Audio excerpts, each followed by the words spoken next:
Prominent neurophysician में से पिछले लंबे टाइम से प्रैक्टिस कर रहे हैं और भिवाड़ी में 2012-13 से आना स्टार्ट किया था और उसके बाद कोविड में थोड़ा ब्रेकअप लग गया और कोविड के बाद अब दोबारा से स्टार्ट किया है। बीच में गुड़गांव के सभी बड़े हॉस्पिटल में डॉक्टर साहब ने अपनी सर्विसेज दी हैं। जितने भी बड़े बड़े हॉस्पिटल्स हैं सभी में 2 से 5 साल के बीच में रहे हैं। बहुत अच्छा इनका क्लिनिकल एक्सपीरियंस रहा है, डायग्नोसिस रहा है। पर अब बात आती है कि न्यूरोलॉजी के केसेस कौन से होते हैं, किसकी ज़रूरत, किस पेशेंट को ज़रूरत पड़ती है, और टाइमली अगर वो पेशेंट न्यूरोफिजिशियन को कांटेक्ट करता है तो बहुत बड़ा उसकी लाइफ में चेंज आ जाता है। अर्ली साइन क्या होंगे, ब्रेन हेमरेज के क्या साइन होंगे, लॉन्ग टर्म अगर हेडेक हो रहा है कैसे उस आदमी को नॉर्मल हेडेक और जो एन्यूरिज्म वाला हेडेक है उसमें डिफरेंशिएट कैसे करेंगे। अर्ली जो साइन है कोई ब्रेन ग्रोथ में कोई ऐसी मेलिग्नेंसी है उनको डायग्नोसिस में उसको कैसे पता लगाएंगे।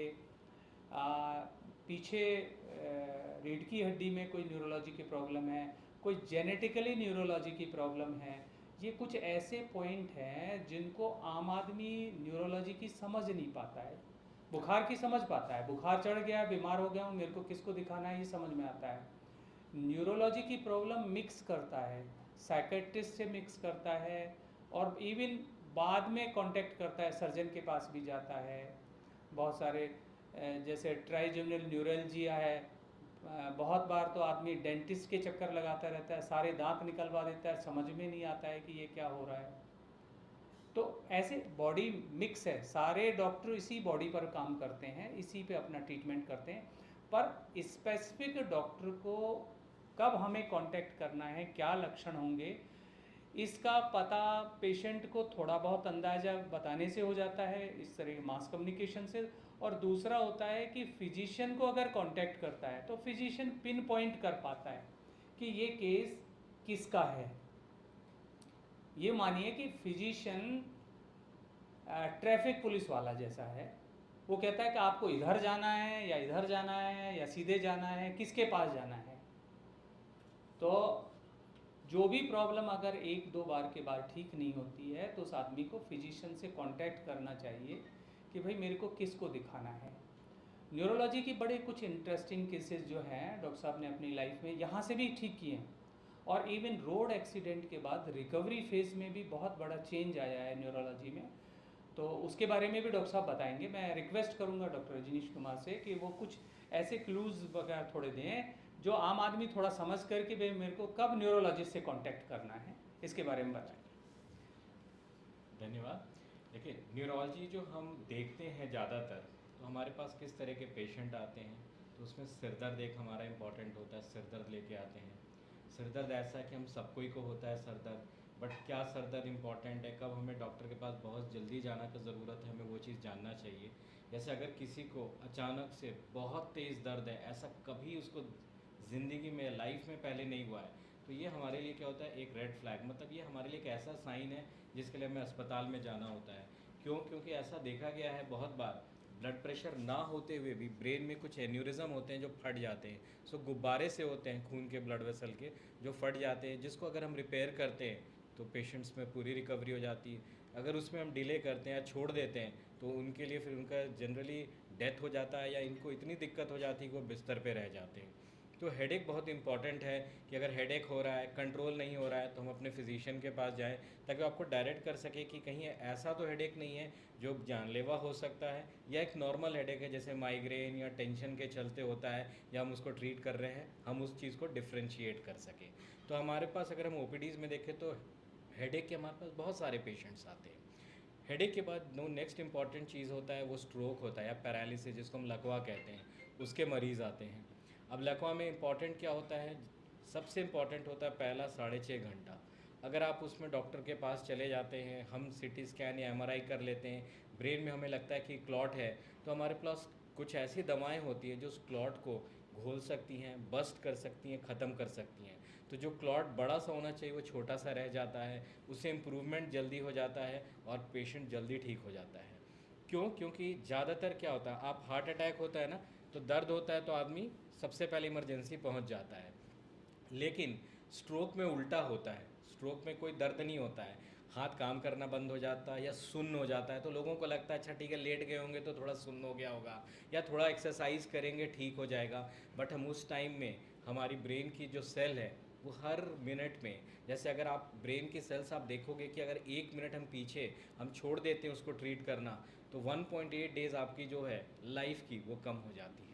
क्योंकि ब्रेन एक ऐसा चीज़ है, एक ऐसा ऑर्गन है कि जो ब्रेन सेल है उसको कंटिन्यूअस ऑक्सीजन और ग्लूकोज चाहिए। आप जहाँ उसको रोक दिए, ऑक्सीजन कम हुआ, ग्लूकोज कम हुआ, वो मरना शुरू कर जाते हैं। तो हम उनको बचा इन्हीं दवाओं से सकते हैं जिनसे हम खोल सकते हैं। बट बहुत बार ऐसा होता है कि हमें लगता है अच्छा 6-8 घंटे हो गए हैं, अब क्या ज़रूरत है जाने के लिए। बट आजकल हमारे पास और भी टेक्निक है जो हम लोग इवन 48 घंटे तक हम ब्रेन में जाके जो तार से हम जा सकते हैं ब्रेन के अंदर, वहाँ से क्लॉट निकाल सकते हैं। जब हमें पता चलता है कि हाँ कुछ ब्रेन की ऐसी जगह जिनको हम बचा सकते हैं, तो वो हम एमआरआई में देख के हम ये सब भी चीज़ें कर सकते हैं। तो आज ऐसा नहीं है कि ये सिर्फ 6-8 घंटे है। इवन हमें जैसे पता चला हम जितना जल्दी अस्पताल जाएं और हम इन्वेस्टिगेशन या जांच करा पाएँ तो हमें इसमें फ़ायदा हो जाता है। तो इसीलिए इन सब चीज़ों को लोगों को बताना ज़रूरी है कि भाई उन्हें पता रहना चाहिए कि स्ट्रोक या पैरालिसिस के सिम्टम क्या है और हम कैसे पहुंच जाएं। तो उसको सबसे अच्छा से याद करने का एक ही तरीका होता है जिसको हम लोग बोलते हैं बी फास्ट। बी का मतलब क्या होता है? बैलेंस। मतलब अगर हमें बैलेंस में गड़बड़ी है, तो अगर अचानक से हुई है, सबसे पहले हमें अस्पताल जाना है। सोचना नहीं है कि अच्छा ये हो सकता है वो हो सकता है, वो चीज़ नहीं सोचना है। ईव का मतलब है आइज़। मतलब अगर हमें एक आँख से देखने में या दोनों आँख से देखने में धुंधला दिख रहा है या नहीं दिखाई दे रहा है, ये भी क्लॉट हो सकता है जो अचानक से हुआ, हमें अस्पताल जाना चाहिए। एफ़ का मतलब है फेस। अगर हमारा एक तरफ का फेस तिरछा हो गया है, वो भी हमारा एक साइन होता है कि स्ट्रोक है, तो हमें अस्पताल जाना बहुत ज़रूरी है। ए का मतलब है आर्म्स। बस से हमने हाथ उठाया, अगर हाथ गिर रहा है, हम होल्ड नहीं कर पा रही, चीज़ें पकड़ नहीं पा रहे हैं, वो भी क्लॉट है जिसके लिए हमें अस्पताल जाना चाहिए। एस का मतलब है स्पीच। अगर हम बोल रहे हैं, साफ सुनाई नहीं दे रहा, तोतलापन हो रहा है, अचानक से हुआ है, स्ट्रोक हो सकता है, सबसे पहले उसको रूल आउट करना होता है। और टी का मतलब है टाइम। सो टाइम बहुत इंपॉर्टेंट है। जैसे हमें पता चला, हमें अस्पताल एटलीस्ट जाना चाहिए।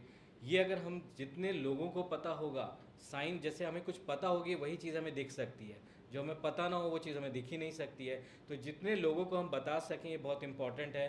क्योंकि हार्ट अटैक में दर्द है तो पेशेंट पहुंच जाता है, स्ट्रोक में अपना टाइम वेस्ट कर लेता है। और उसके बाद क्या होता है, रिकवरी उतनी नहीं होती, हम भटकते रहते हैं इधर से उधर, लेकिन कुछ फ़र्क नहीं आता है। तो ये बहुत ज़रूरी है कि हम अस्पताल पहुँचें। हमने सिटी स्कैन किया, अगर हमें ब्लीडिंग है तो उसको दूसरे तरह से मैनेज करना होता है या हमें ट्रीटमेंट करनी होती है। क्लॉट है तो हमें दूसरे वे से ट्रीट करना होता है। तो ये जानना बहुत ज़रूरी है। तो इसीलिए स्ट्रोक बहुत इंपॉर्टेंट है और टाइम फ्रेम उसके लिए बहुत इंपॉर्टेंट है। और हमें सबको ही को ये बताना ज़रूरी है कि ऐसी भी कुछ भी चीज़ें हैं तो हमें अस्पताल आना है। तीसरा जो हमारा न्यूरोलॉजी के लिए बहुत इंपॉर्टेंट चीज़ें होती हैं, जो पेशेंट्स हमारे पास आते हैं वो दौरों के आते हैं, या जिनको दौरे आने लग जाते हैं वो वाले पेशेंट्स आते हैं, जिनको हम एपिलेप्सी बोलते हैं या मिर्गी बोलते हैं। तो उसमें भी क्या होता है कि हमारे पास 70 से 80 पेशेंट्स को तो हम दवाओं से ठीक कर लेते हैं, बट कुछ 20% ऐसे पेशेंट्स होते हैं जो दवाओं से भी उनको इम्प्रूवमेंट नहीं होता है।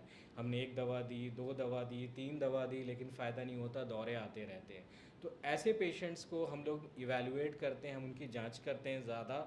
उसमें हम ये देखना चाहते हैं कि अगर कोई दौरा एक जगह से ब्रेन से आ रहा है तो हम उसको सर्जरी कर सकते हैं, उसको अलग कर सकते हैं। क्योंकि ब्रेन में क्या है, जैसे हमारे घर में सर्किट होता है, ब्रेन में भी वैसे ही सर्किट है। तो अगर हमें लगा कि हाँ कुछ सर्किट ख़राब है तो हम उसको अलग कर सकते हैं, तो सर्जरी कर सकते हैं। बट वो हम हर में नहीं करते हैं। हमें लगता है कि दौरे आ रहे हैं, कंट्रोल नहीं हो पा रहे हैं, हम दवा बढ़ा रहे हैं फिर भी कंट्रोल नहीं हो पा रहे हैं, या ब्रेन में हमें कुछ ऐसी चीज़ दिखती है, कोई गांठ वाँठ दिखती है जिसको हमें लगता है उससे दौरे आ रहे हैं तो हम उसको अलग कर सकते हैं, तो हम वो चीज़ भी करते हैं, जिनको हम लोग एपिलेप्सी सर्जरी कहते हैं इसमें। तो इसके लिए भी इवैल्यूएशन होता है कि हम अस्पताल में पेशेंट को रखते हैं, दवा उसकी बंद कर देते हैं, दौरे आने देते हैं, और हम कंटिन्यूअस ईजी करते रहते हैं, जो ब्रेन से हम रिकॉर्डिंग करते हैं। हम ये देखते हैं कि कहाँ से दौरे आ रहे हैं, ताकि हम अगर एक जगह से हमें लगा कि यहीं से दौरे आ रहे हैं तो हम उसको अलग कर सकते हैं।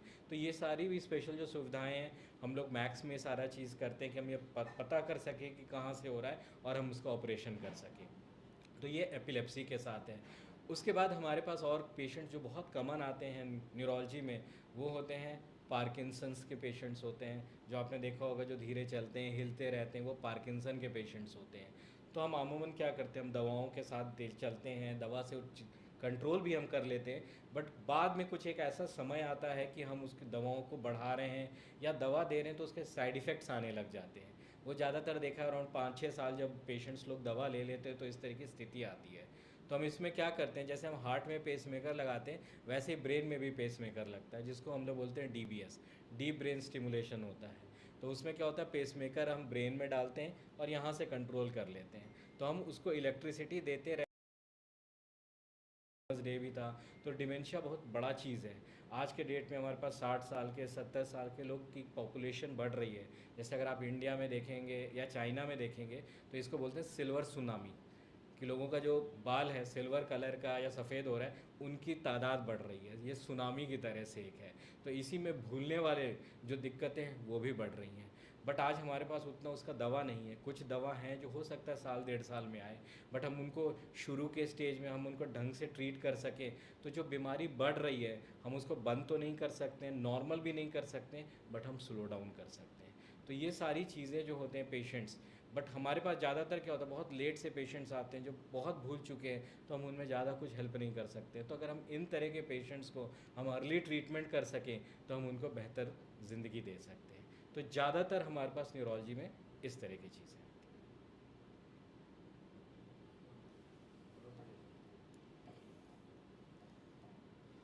तो आप ही बैठेंगे यहाँ पे हाँ, मैं आऊँगा यहाँ। सेकंड और फोर्थ? यस, सर के पास हम पहले भी आते थे और हम अभी भी आएंगे, हम अच्छा, आप बैठेंगे। पहले भी आते थे? हाँ हाँ बिल्कुल, वो पहले से आते थे। 2012 12 से 12 से 2012 समय, से डॉक्टर साहब हाँ यहाँ। 2012 से आ रहे हैं और आने का समय भी दोपहर 12 बजे से 2 2 बजे बजे तक का है। तो हम ये रहेंगे यहाँ पे। हाँ हाँ, पोस्ट कोविड ना थोड़ी सी चीज़ें वो हो गई थी, नहीं हो रही थी, तो हम उसको शुरू कर रहे हैं फिर से। तो हम एक चाहते हैं कि एक अवेयरनेस रहे लोगों के अंदर, तो हम जितना हेल्प कर सके हम उतना कर पाएँ लोगों तो जैसे ये भिवाड़ी का जो एरिया है बिल्कुल ग्रामीण क्षेत्र से लगता हुआ है, या फिर बाईपास वाले एरिया पे अपन आते हैं तो यहाँ से लगता है कोई बढ़ता हुआ शहर है। को। यस, थोड़ा सा अंदर जाएंगे तो आपको लगेगा बिल्कुल ही पिछड़ा हुआ है। तो क्या स्ट्रोक और दौरों को लेके लोगों में अभी भी पुरानी धारणा है, बिल्कुल। उनके बारे में क्या?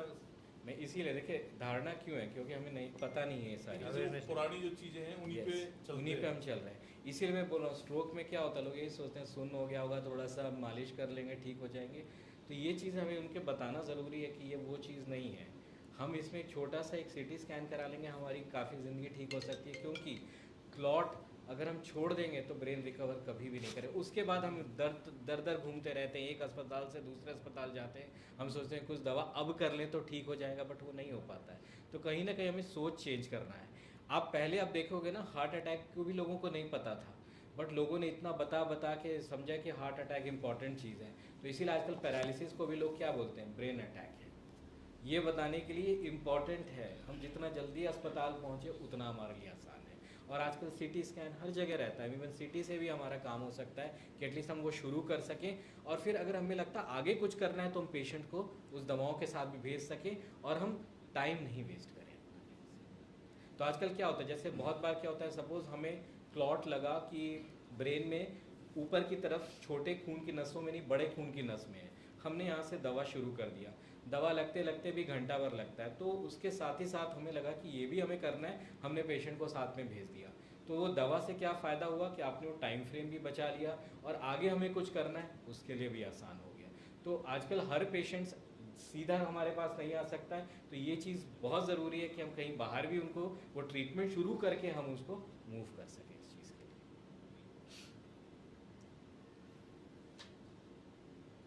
एक्सीडेंट के केसों में डॉक्टर साहब देखा जाता है कि उसका जो ऊपर का पार्ट है वो तो काम कर रहा है आदमी का, लेकिन नीचे का जो पार्ट है, गर्दन के नीचे का पार्ट तो बिल्कुल डैमेज हो जाता है, यानी पैरालाइज हो जाता है आदमी। काफ़ी दिखाने के बाद भी वो ठीक नहीं होता है। क्यों होता है, किस कंडीशन में होता है? दो चीज़ें हैं। अगर हमारा जैसे एक्सीडेंट होता है तो हमारे या तो ब्रेन में चोट लग सकता है या रीढ़ की हड्डी जो स्पाइनल कॉर्ड में लग सकता है। सपोज़ हमारा एक्सीडेंट हुआ जिसमें स्पाइनल कॉर्ड में कोई दिक्कत हो गई, स्पाइनल कॉर्ड में क्रैक हो गया या उसमें डिस्प्लेस हो गया, तो अंदर में जो होता है, जो हमारा स्पाइनल कॉर्ड है जो उस हड्डी के अंदर में है, उसमें सूजन आ जाती है और डैमेज हो जाता है। तो जो हाथ पैर अगर दोनों काम हमारा नहीं कर रहा है तो ये कहीं ना कहीं वहाँ से होता है। तो जब स्पाइनल कॉर्ड में दिक्कत होती है तो उसमें इम्पॉर्टेंट है कि हम एक तो है कि शुरू वाले ट्रीटमेंट उसको ठीक कर सके जितना जल्दी है, और उसके बाद हम कुछ मेडिसिन्स होती हैं, स्टेरॉयड होती हैं, और उसके बाद हम फिजियो पे कर सकें।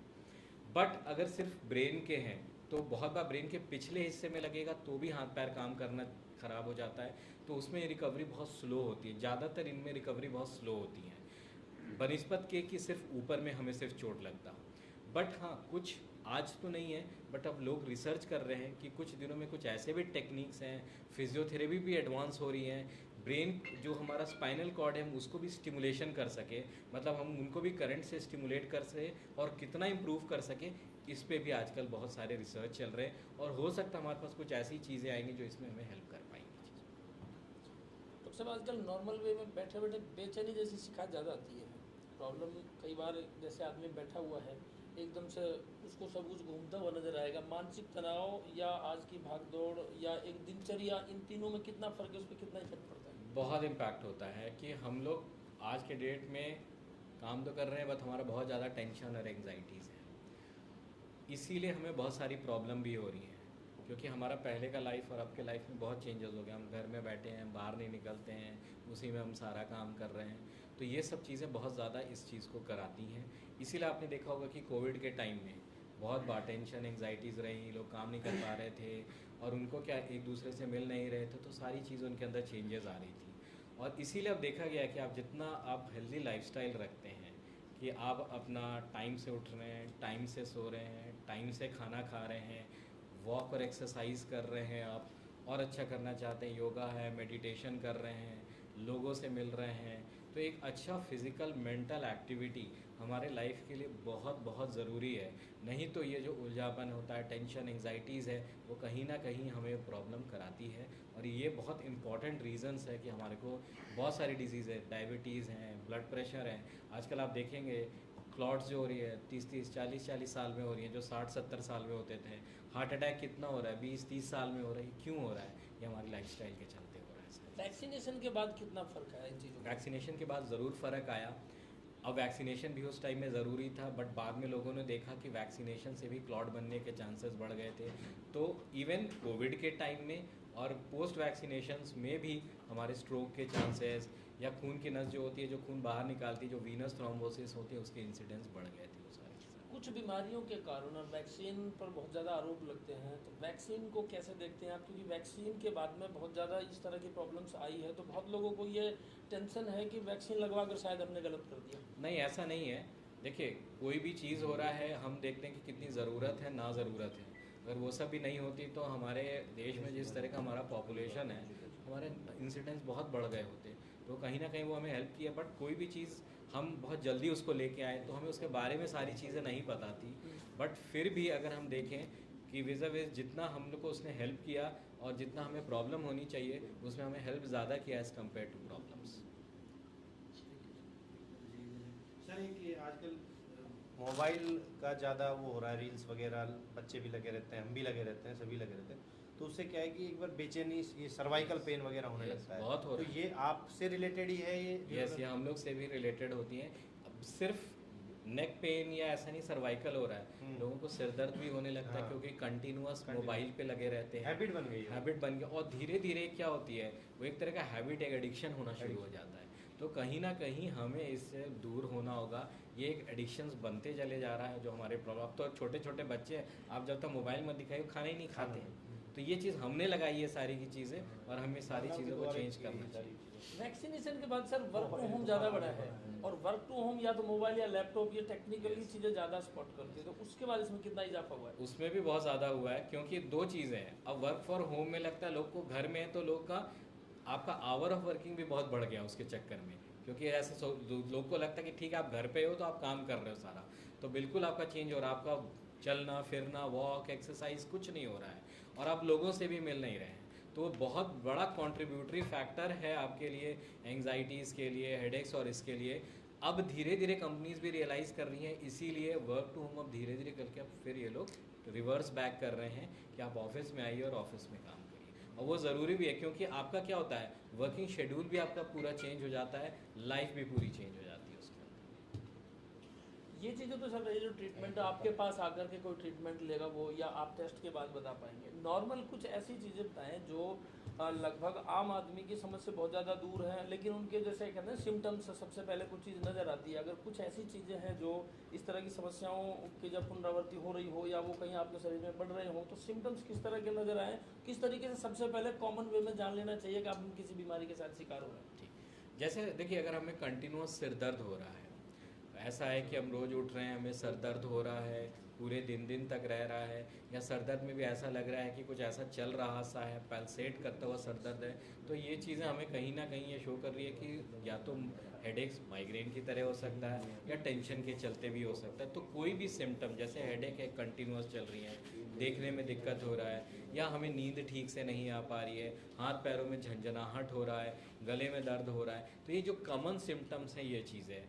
प्लस कुछ चीज़ें जो अलग अलग है, जैसे हमने स्ट्रोक का बताया, वो चीज़ें वो तो अलग हो जाती हैं, पार्किंसंस की होती हैं। बट कोई भी सिम्टम्स कंटिन्यूस रह रहा है, इम्प्रूव नहीं कर रहा है, तो एटलीस्ट हम अपने फिजिशियन के पास जाएं, ताकि वो सुन के ये डिसाइड कर सके कि हाँ ये क्या रीज़न हो सकता है।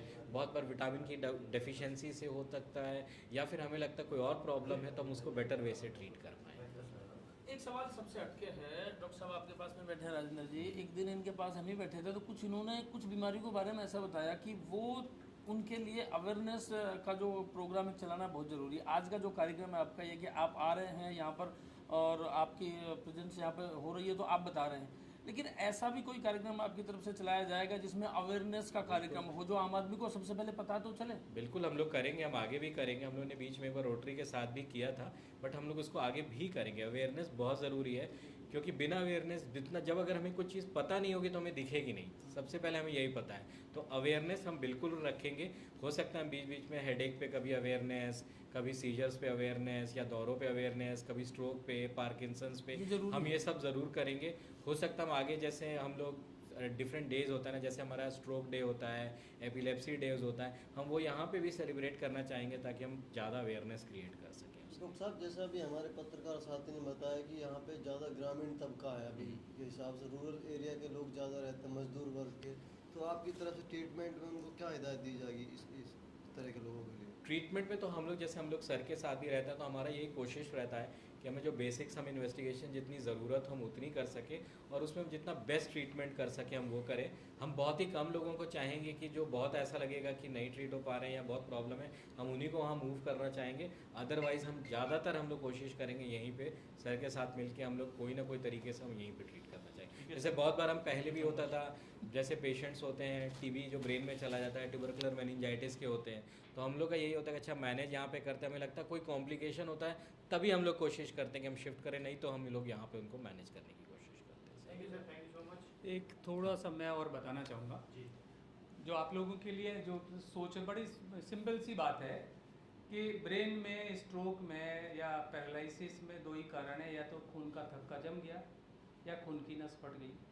अब कंट्रीब्यूटरी उसको जो फैक्टर हैं वो बहुत कॉमन सोसाइटी में प्रोमिनेंटली एक ब्लड प्रेशर, एक डायबिटीज़। ब्लड प्रेशर 50% लोगों को ब्लड प्रेशर रहता है और कोई सिम्टम्स नहीं आते।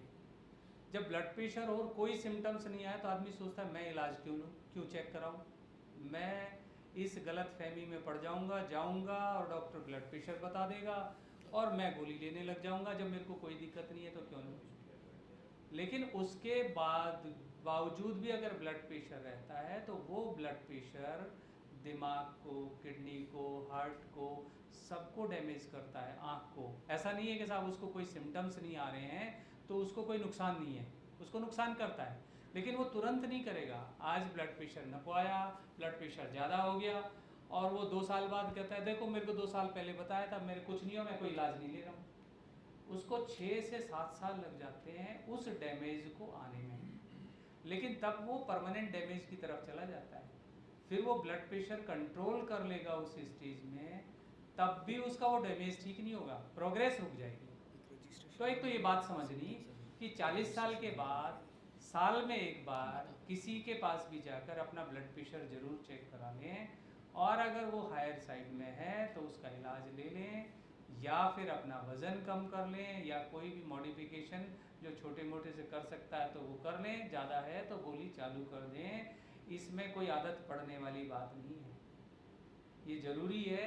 दूसरा शुगर के लिए भी यही है कि हमें बहुत ज़्यादा शुगर हो जाती है तब पता चलता है अचानक वज़न कम हो गया हमारा, थकान रहती है, ये आँखों से दिखाई कम दे रहा है, पेशाब ज़्यादा जा रहे हैं। उससे पहले छोटे मोटे लेवल पे वो अगर साल में एक बार चेक करा ले तो उसको कम, जब शुरुआत हो तभी वो अपनी लाइफ में कुछ मॉडिफिकेशन कर ले, खाना खाने की, एक्सरसाइज की, या कोई गोली की ज़रूरत है तो गोली भी चालू कर दे। तो ये चीज़ें, ये नहीं कि साहब मैंने ब्लड शुगर करा ली तो बैम हो गया साहब, अब तो ये मेरे गले पड़ जाएगी गोली, एक बार चालू कर दी तो फिर ज़िंदगी भर लेनी पड़ेगी। अगर ऐसा ही था तो फिर गोली नहीं चालू करने के बावजूद भी कहाँ बीमारी जा रही है, तो अभी तो बढ़ रही है। तो साल में एक बार आदमी इन दो बीमारी के लिए ज़रूर चेक करा ले कि साहब मेरे को ब्लड प्रेशर ठीक है क्या और मेरी शुगर ठीक है क्या।